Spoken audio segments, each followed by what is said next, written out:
बिस्मिल्लाहिर्रहमानिर्रहीम। नाज़रीन अस्सलाम वालेकुम, मैं हूँ इमरान वसीम। नाज़रीन, ख़बर यह है कि साबिक़ वज़ीर आज़म इमरान ख़ान साहब की आज लाहौर ज़मान पार्क में जो सहाफ़ियों के साथ मुलाकात हुई है, इस मुलाकात में नाज़रीन चेयरमैन पीटीआई इमरान ख़ान ने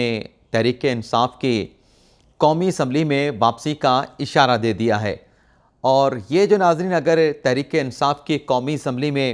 वापसी होती है तो इसके लिए साबिक़ वज़ीर आज़म इमरान ख़ान ने एक शर्त रखी है। वो शर्त क्या है और उस कंडीशन को कौन पूरा करेगा, और अगर वो शर्त पूरी कर दी जाती है तो इस सूरत में ज़ाहिर सी बात है कि पाकिस्तान तहरीक इंसाफ की कौमी असम्बली में वापसी होगी। तो कौमी असम्बली में वापस आकर चेयरमैन पीटीआई इमरान ख़ान कौन से दो सियासी मकासद हासिल करने की कोशिश करेंगे, एक तो ये डिटेल अभी कुछ देर में आप नाज़रीन के साथ हम शेयर करेंगे। इसके अलावा नाज़रीन, जो काफ लीग की पाकिस्तान तहरीक इंसाफ में जो अदगाम का मामला है, मर्जर का मामला है, उस पर भी एक बड़ी अहम डेवलपमेंट हुई है। वो नाज़रीन ये है कि काफ लीग के जो सरबराह हैं चौधरी शुजात हुसैन, उनकी जानिब से परवेज़ इलाही की जो बुनियादी रुकनीत है काफ लीग की, उसको सस्पेंड करते हुए परवेज़ इलाही को शोकास नोटिस जारी करके उनसे वजाहत, उनसे जवाब जो है वो तलब कर लिया गया है। इसके अलावा हमारे आज के वीलॉग की कुछ दीगर ख़बरें हैं, उनकी तफसीलात भी आप नाज़रीन की खिदमत में पेश करेंगे। लेकिन सबसे पहले जो आज 8 बजे परवेज़ इलाही साहब ने इजलास बुला रखा था, जिसमें अपने पार्टी के, अपने धड़े के जो ओहदेदारान हैं काफ लीग के और जो अरकान पार्लिमान हैं, उन्हें मदऊ किया गया था। और आज लाहौर में होने वाले इस इजलास में परवेज़ इलाही साहब ने यह फ़ैसला करना है कि आया कि वो अपने धड़े को, अपने ग्रुप को तहरीक इंसाफ में शामिल करेंगे या फिर ये जो धड़ा है अपनी अलग से जो है वो शनाख्त बरकरार रखेगा। तो जिस वक्त हम ये प्रोग्राम रिकॉर्ड कर रहे हैं तब तक तो 8 नहीं बजे। अब नहीं मालूम कि आप नाज़रीन हमारा ये वीलॉग कब देख रहे हैं, लेकिन 8 बजने से पहले, इस इजलास का आगाज़ होने से पहले नाज़रीन चौधरी शुजात हुसैन साहब ने जो परवेज़ इलाही के बयानात थे काफ लीग को पीटीआई में ज़म करने के हवाले से, उन बयानात का नोटिस लेके परवेज़ इलाही को जो शोकास नोटिस जारी किया है उसका मतन मैं आप नाज़रीन के खिदमत में पेश करूँगा। इस नाज़रीन नोटिस में, जिस पर चौधरी शुजात हुसैन साहब के ख़ुद के दस्तखत मौजूद हैं, और नाज़रीन ये जो नोटिस है, शोकास नोटिस जो परवेज़ इलाही साहब को भेजा गया है, इसकी एक कापी जो है वो चौधरी शुजात हुसैन ने इलेक्शन कमीशन को भी भेजी है, chief election commissioner Sikandar Sultan Raja, और दूसरी जो कॉपी है वो तारिक बशीर चीमा जो कि काफ लीग के सेक्रेटरी जनरल हैं, उन्हें यह कॉपी भिजवाई गई है। इसमें नाज़रीन जो नोटिस का हेडर है उसमें ये लिखा गया है कि शो कास्ट नोटिस बराए मुतलिब बुनियादी रुकनीत, चौधरी परवेज़ इलाही सदर पाकिस्तान मुस्लिम लीग पंजाब, रात को चलने वाली खबरों के हवाले से मरकज़ी सदर पाकिस्तान मुस्लिम लीग चौधरी शुजात हुसैन ने हंगामी तौर पर एक इजलास तलब किया, जिसमें मरकज़ी secretary general Tariq Bashir Cheema, senior नायब सदर पाकिस्तान मुस्लिम लीग चौधरी सालुक हुसैन और सीनियर रहनुमा पाकिस्तान मुस्लिम लीग चौधरी शाफी हुसैन ने शरीक की, यानी सारे घर के अफराद शरीक हुए। और इन्होंने इस इक़दाम का सख्ती से नोटिस लिया है कि सूबाई सदर पार्टी को किसी दूसरी जमात में ज़म नहीं कर सकता। आपसे आपके इस गैर आइनी और गैर कानूनी इक़दाम की वजाहत मांगी जाती है। पाकिस्तान मुस्लिम लीग बहैसियत सियासी जमात अपना तशख्खुस, अपना वोट बैंक, पार्टी डिसिप्लिन और मंशूर बाज़ाब्ता रखती है, जिसकी खिलाफ वर्जी आपके रात के मीडिया को दिए गए बयानात से मालूम होती है। इस बिना पे आपको 7 दिन का, यानी आज 16 जनवरी है तो अगले 7 दिनों में परवेज़ इलाही साहब ने इस नोटिस का जवाब देना है। जवाब क्या देना है कि आप 7 दिन के अंदर सालतन या वकालतन, यानी परवेज़ इलाही साहब या खुद चौधरी शुजात हुसैन के सामने पेश हो जाएं या अपना वकील भिजवा दें, अपने इस गैर आइनी इक़दाम की वजाहत दें, वरना आपके खिलाफ पार्टी आइन के आर्टिकल 16 और आर्टिकल 50 के तहत कार्रवाई जो है वो अमल में लाई जाएगी। आपकी वजाहत, आपकी पार्टी की बुनियादी रुकनीत जो है वो मुअत्तल कर दी जाती है। आपकी वजाहत तक आपकी पार्टी की जो बुनियादी रुकनीत है उसको मुअत्तल जो है वो किया जा रहा है। तो ये नोटिस जो है आज 16 जनवरी को चौधरी शुजात हुसैन ने अपने भाई, अपने कज़न परवेज़ इलाही साहब को जो है वो जारी कर दिया है। अब आ जाते हैं जो चेयरमैन पीटीआई इमरान खान साहब ने लाहौर ज़मान पार्क में सहाफ़ियों के साथ मुलाकात की है। इसमें नाज़रीन खान साहब ने एक तो ये कहा है कि अब मैं शहबाज शरीफ की नींदें जो है वो हराम करने वाला हूँ, और खान साहब ने कहा कि कौमी असम्बली में हमारी वापसी हो सकती है। और ये वापसी खान साहब ने जिस शर्त के साथ मशरूत की है उसकी डिटेल तो अभी मैं आपके साथ शेयर करूँगा, लेकिन खान साहब ने जो बात हम करते रहे, जो तज्जियाकार करते रहे, साफ़ी करते रहे कि अगर खान साहब जिस तरीके से उनके पार्टी के अरकान ने रेजिग्नेशन दे दिया है, तो जब ये असम्बली अपनी टर्म पूरी करेगी तो जो निगरान सेटअप बनेगा, जो निगरान वज़ीर लगेगा, उस सारे प्रोसेस में फिर इमरान खान साहब शरीक नहीं होंगे। तहरीक इंसाफ जो है उसको शामिल नहीं किया जाएगा और जो अपोजिशन लीडर है राजा रियाज, उसके साथ शहबाज शरीफ मुशावरत करके निगरान वज़ीर का जो है वो इंतखाब करेंगे। तो एक तो खान साहब ने जो कौमी असम्बली में वापसी का इशारा दिया है, उसका खान साहब ने मकसद एक तो ये बताया है, लेकिन जो दूसरे दो मकासद हैं वो आगे चल के मैं आपको नाज़रीन को ज़रूर बताऊंगा, अभी उस पर भी आते हैं। लेकिन खान साहब ने कहा कि अगर हम कौमी असम्बली में वापस नहीं जाते तो ये राजा रियाज के साथ मिल के निगरान सेटअप लगाएंगे। तो एक तो खान साहब की वापसी का मकसद ही है। लेकिन शर्त जो खान साहब ने लगाई है, कल जो जमान पार्क में PTI के रहनुमाओं का इजलास हुआ था, जिसमें खान साहब ने कहा था, कल नहीं परसों इजलास हुआ था कि हमने तो परवेज़ इलाही साहब ने तो टेस्ट एतमाद के वोट का पास कर लिया था, लेकिन अब इसी टेस्ट को जो है वो शहबाज शरीफ साहब को पास करना होगा, उन्हें एतमाद का वोट लेना होगा। तो लग ही रहा है कि आज के खान साहब के स्टेटमेंट से जो उन्होंने कंडीशन लगाई है कि नून लीग से कुछ ऐसे अरकान हैं जो हमारे साथ राब्ते में मौजूद हैं, लेकिन खान साहब ने कहा कि पहले उनका टेस्ट होगा और फिर उन्हें पाकिस्तान तहरीक इंसाफ में शामिल करेंगे। ये जो नून लीग के अरकान जो खान साहब कहते हैं हमारे साथ राब्ते में मौजूद हैं, अच्छा यहाँ पे एक बड़ी दिलचस्प चीज़ आप नाज़रीन के साथ डिस्कस करते हैं। अगर पाकिस्तान तहरीक इंसाफ के लोग जो हैं वो पीपल्स पार्टी के साथ राब्ते में हो, नून लीग के साथ राब्ते में हो, तो फिर तो वो लोटे हो जाते हैं, वो तो ज़मीर फरोश हो जाते हैं और एक हॉर्स ट्रेडिंग जो है वो शुरू हो जाती है। और जरदारी को कहा जाता है कि आपने पैसे की मंडी लगा दी है, अरकान की मंडी लगा दी है, आप ख़रीदो फरोख्त कर रहे हैं, चोरी के पैसे से हमारे अरकान को खान साहब कहते हैं ख़रीदा जा रहा है। तो ये एक सूरत हाल होती है जब PTI के लोग जो है वो दूसरी सियासी जमातों के साथ राब्ते में होते हैं। लेकिन जब नून लीग के लोग जो है वो तहरीक इंसाफ के साथ राब्ते में आ जाएं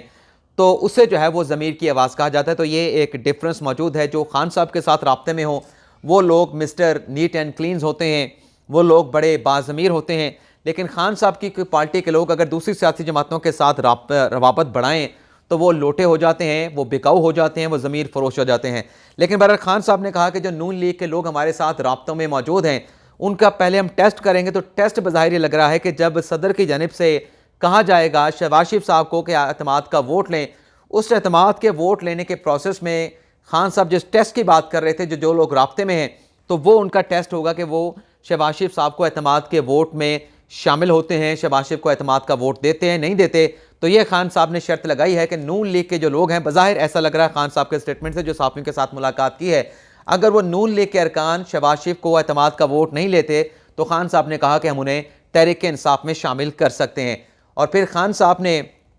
कहा कि हमारी कौमी असम्बली में वापसी हो सकती है। ये जो वापसी का खान साहब ने स्टेटमेंट दिया, इस पर राना सनाउल्लाह साहब का बयान आया है। एक तो उन्होंने कहा कि ने जो वापसी की खान साहब बात कर रहे हैं, एक तो उन्हें वापस आने के लिए जो है वो अपने इस्तीफे वापस लेना होंगे, और अगर ये वापस आते हैं तो हम इनको वेलकम भी करते हैं, लेकिन कौमी असम्बली जो है अपनी टर्म जो है वो पूरा करेगी। अब ये जो खान साहब निगरान सेटअप की बात कर रहे थे कि अगर हम वापस नहीं जाएंगे तो निगरान सेटअप बन जाएगा, तो देखना ये होगा कि इस निगरान सेटअप के लिए खान साहब को कितना इंतज़ार करना पड़ेगा, क्योंकि हुकूमत तो अभी भी ये कह रही है, दावे कर रही है कि हम अपनी टर्म जो अगस्त तक है वो टर्म पूरी करके इंतखाबात करवाएंगे, उससे पहले जो है हम इलेक्शन नहीं करवाने वाले। तो देखना ये होगा कि जो टेस्ट है, क्या काफ लीग के लोग, जो नून लीग के लोग जो PTI के साथ राब्ते में हैं, वो खान साहब के टेस्ट को पास कर पाते हैं, और अगर पास कर लेते हैं तो फिर तहरीक इंसाफ की ज़ाहिर सी बात है कि जब शहबाज शरीफ साहब एतमाद का वोट हासिल नहीं कर पाएंगे, नाकामी उनके हो जाएगी। अगर जिस तरीके से खान साहब की प्लानिंग है तो ज़ाहिर सी बात है कि पाकिस्तान तहरीक इंसाफ की वापसी भी होगी, तो फिर एक रन ऑफ इलेक्शन होगा। रन ऑफ इलेक्शन के हवाले से खान साहब ने खुद ही सहाफ़ियों के साथ मुलाकात में कह दिया है कि ये एतमाद का वोट हासिल ना भी कर पाएँ तो ये कहीं कहीं नहीं जाएंगे। तो फिर निगरान सेटअप के हवाले से बज़ाहिर तो लग रहा है कि खान साहब जिस मकसद के लिए आएंगे वो मकसद जल्द पूरा होता हुआ नज़र नहीं आ रहा। तो खान साहब को इंतज़ार जो है वो असम्बली की टर्म का जो है वो करना पड़ेगा। अदरवाइज़ अगर वक्त से पहले इस असम्बली को, इस हुकूमत को घर भेजना है और शहबाज शरीफ को वज़ारत उज़्मा से हटाना है, तो फिर खान साहब को अपनी नंबर गेम 172 का नंबर जो है वो कौमी असम्बली में पूरा करके दिखाना होगा। वैसे आज एक ऑडियो लीक भी आई है जब खान साहब के खिलाफ अदम एतमाद की तहरीक आई थी, जिसमें मोइन इस्लाही और चौधरी फजात हुसैन आपस में गुफ्तगू कर रहे हैं कि हमारे पार्टी के 5 लोग हैं, 3 दूसरी साइड पे हैं, हम 2 एक साइड पे हैं। तो पार्लिमानी लीडर जो है मोइन इस्लाही साहब हैं, तो वहाँ पे उन्हें यह पता चल गया कि अगर हम कोई डायरेक्शन जारी करे पार्टी का, पार्लिमानी पार्टी का सरबराह, तो इसका इतलाक, क्योंकि दूसरी साइड पे जो चौधरी शुजात हुसैन को सपोर्ट कर रहे हैं वो 3 लोग हैं, तो हम मिनॉरिटी पे चले जाएंगे तो किसी किस्म की भी डायरेक्शन जारी करने का जो है वो फ़ायदा हासिल नहीं हो पाएगा। लेकिन आज जो काफ लीग का मर्जर है तहरीक इंसाफ में, उस हवाले से चौधरी सालुक हुसैन का एक स्टेटमेंट सामने आया है, जिसमें उन्होंने कहा है कि अगर परवेज़ इलाही साहब और मोनिस इलाही साहब फैसला करते हैं तहरीक इंसाफ के साथ अदगाम करने का, तो ये काफ लीग का फैसला नहीं होगा। काफ लीग तो चौधरी शुजात हुसैन उनके सरबराह हैं। तो अगर हमारी पार्टी से कुछ लोग या धड़ा तहरीक इंसाफ में चला जाता है तो वो काफ लीग का उसे अदगाम या मर्जर नहीं बल्कि एक धड़े का तहरीक इंसाफ में जो है उसकी शमूलियत जो है वो करार दिया जाएगा। निगरान सेटअप के हवाले से नाजरीन, आज नून लीग का इजलास हुआ है और नून लीग के इस इजलास में जो ख्वाजा आसिफ साहब ने ट्वीट किया है उसमें नाज़रीन ये कहा गया है कि जो पीटीआई ने नासिर खोसा साहब का नाम दिया है, साबिक चीफ जस्टिस आसिफ सईद खोसा के जो भाई हैं, उनके साथ ख्वाजा आसिफ ने कहा कि हमने रब्ता किया है, लेकिन नासिर सईद खोसा साहब ने जो है, बल्कि नून लीग ने यह भी कहा कि वो बड़े अच्छे हैं, ईमानदार हैं। तो बज़ाहिर उनके ट्वीट से लगा कि नून लीग को यह नाम जो है वो काबिल कबूल था नासिर सईद खान खोसा का। और ख्वाजा आसिफ ने कहा कि जब हमने उनसे रब्ता किया कि आप निगरान वज़ीर आला बने, पंजाब के निगरान वज़ीर आला बने और इलेक्शन करवाएं, तो नासिर सईद खोसा साहब ने जो है वो निगरान की जिम्मेदारियां जो है वो संभालने से इनकार कर दिया है। अलबत्ता नाज़रीन, दूसरी निगरान वज़ीर आला की तैनाती के हवाले से एक डेवलपमेंट ये हुई है कि मलिक अहमद खान ने परवेज़ इलाही के साथ रब्ता किया है और उन्हें ये मैसेज कन्वे किया है कि जल्द जो है वो नून लीग की जानिब से निगरान वज़ीर आला के जो नाम है वो दे दिए जाएंगे। अब परवेज़ इलाही के साथ रब्ता हुआ मलिक अहमद खान का। अब परवेज़ इलाही का जिक्र आया है तो परवेज़ इलाही से मुतल्लिक नाज़रीन एक और ख़बर भी है। खबर नाज़रीन है कि ग्रेड एक के ग्रेड 20 तक के जो महकमा एंटी करप्शन के जो मुलाजमीन थे, उन्हें नाज़रीन इजाफी खसूसी अलाउंस से जाते जाते परवेज़ इलाही साहब ने फैसला किया, सूबाई काबीना से उसकी मंजूरी ली। करोड़ों रुपए में ये अमाउंट बनती थी, लेकिन जैसे ही पंजाब असम्बली तहलील हुई है तो महकमा ख़जाना पंजाब की जानिब से ये जो अलाउंसेस की परवेज़ इलाही साहब मंजूरी दे के गए थे, ये समरी जो है, ये फैसला जो है वो महकमा ख़जाना पंजाब की जानिब से जो है वो रद्द कर दिया गया है। अगली खबर नाज़रीन है कि इलेक्शन कमीशन ऑफ पाकिस्तान ने 271 पार्लियामान की जो रुकनीत है, सूबाई असम्बली की हो, कौमी असम्बली की हो, सेनेट की हो, वो मुअत्तल कर दिया है। इसमें नाज़रीन 136 अरकान जो है वो कौमी असम्बली से हैं, जिसमें वफाकी वज़रा ख्वाजा साद रफ़ीक, तारिक बशीर चीमा, ख्वाजा आसिफ, एहसन इकबाल, नवीद कमर और फहमीदा मिर्ज़ा और दीगर अरकान जो है वो इसमें शामिल है। फहमीदा मिर्ज़ा साहब जो है वो वफाकी वज़ीर नहीं है। इसी तरीके से नाज़रीन जो पंजाब में इंतखाबात का बिगल बच चुका है, तो लंदन में नवाज शरीफ साहब तो मुतहरिक हो गए हैं और उनकी जानिब से राना सनाउल्लाह साहब को लंदन बुला लिया गया है। और जो अब तक की नाकामियाँ है पंजाब के सदर राना सनाउल्लाह की, उस पर पार्टी में खासी ज़्यादा तशवीश पाई जाती है। और ख़बर नाज़रीन ये भी है कि ख्वाजा साद रफ़ीक और एहसन इकबाल ने पंजाब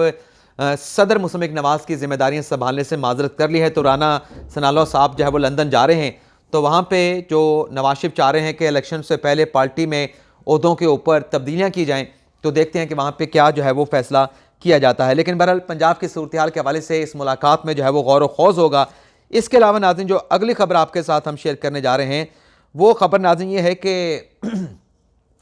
जो इलेक्शन कमीशन ने इमरान खान साहब के अरेस्ट वारंट जारी किए थे, काबिल ज़मानत अरेस्ट वारंट थे, उन ज़मानत जो अरेस्ट वारंट थे, उन्हें नाज़रीन इमरान खान के वकील और फवाद चौधरी के वकील की जानिब से आज Lahore high court Rawalpindi bench में चैलेंज किया गया। और लाहौर हाई कोर्ट के जो जस्टिस हैं सदाकत अली खान साहब, उन्होंने रावलपिंडी बेंच में समाअत करते हुए जो कल इलेक्शन कमीशन में इमरान खान साहब ने पेश होना था, तो उन अरेस्ट वारंट को जो है वो लाहौर हाई कोर्ट की जानिब से सस्पेंड कर दिया गया है और जवाब मांग लिया गया। इलेक्शन कमीशन से कहा गया कि आप अपनी तौहीन अदालत की कार्रवाई को जारी रखें, उसमें किसी किस्म की रुकावट नहीं होगी। अब लाहौर हाई कोर्ट का फैसला सर आंखों पे, अब कल इलेक्शन कमीशन ने इमरान खान साहब को जो बुलाया था वो इस नुक्ते के लिए बुलाया गया था कि आप आएँ, आपको हमने चार्जशीट करना है, आप पे फ़र्द जुर्म लगानी है। तो जब इलेक्शन कमीशन अपनी कार्रवाई को जारी रखेगा और फ़र्द जुर्म लगाना चाहता है जो अलज अपना जो मुल्ज़मान है, तो जो मुल्ज़मान है वो अदालत अपना इलेक्शन कमीशन में पेश नहीं होंगे, तो अदालत की कार्रवाई, इलेक्शन कमीशन की कार्रवाई कैसे आगे बढ़ेगी। तो कल भी लगता है कि मामला जो है वो एक नई तारीख की तरफ जाएगा। लेकिन इलेक्शन कमीशन भी एक आइनी इदारा है और हाई कोर्ट भी एक आइनी इदारा है, और दोनों में ये जो लिटिगेशन चल रही है, जो इलेक्शन कमीशन की कार्रवाई को पीटीआई को रहनुमा की जानिब से चैलेंज किया जा रहा है, तो उससे पिछले सितंबर से लेकर आज तक इलेक्शन कमीशन इस मामले के ऊपर कोई ठोस कार्रवाई जो है वो आगे नहीं बढ़ा सका। तो कल देखते हैं तो इस हवाले से क्या डेवलपमेंट होती है। सहाफ़ी नाज़रीन शाहिद असलम, जिसने एफआईए ने गिरफ्तार किया था, आज उन्हें 2 रोज़ा जिस्मानी रिमांड के बाद दोबारा मजिस्ट्रेट के सामने पेश किया गया। लंबे दलाइल हुए, जो वकील थे शाहिद असलम साहब के, उन्होंने आज मियाँ, मैं नाम उनका भूल रहा हूँ, मियाँ साहब चले कह लेते हैं, मियाँ साहब ने बड़े अच्छे दलाइल दिए और उसके बाद फिर अदालत ने जो फिजिकल रिमांड की एफआई की दरख्वास्त थी उसको रद्द कर दिया और जुडिशल जो है वो कर दिया गया है सहाफ़ी शाहिद असलम साहब को। और जो नाज़रीन सिंध के बल्दियाती इंतखाबात हैं वहाँ पर नाज़रीन डेवलपमेंट ये हुई है कि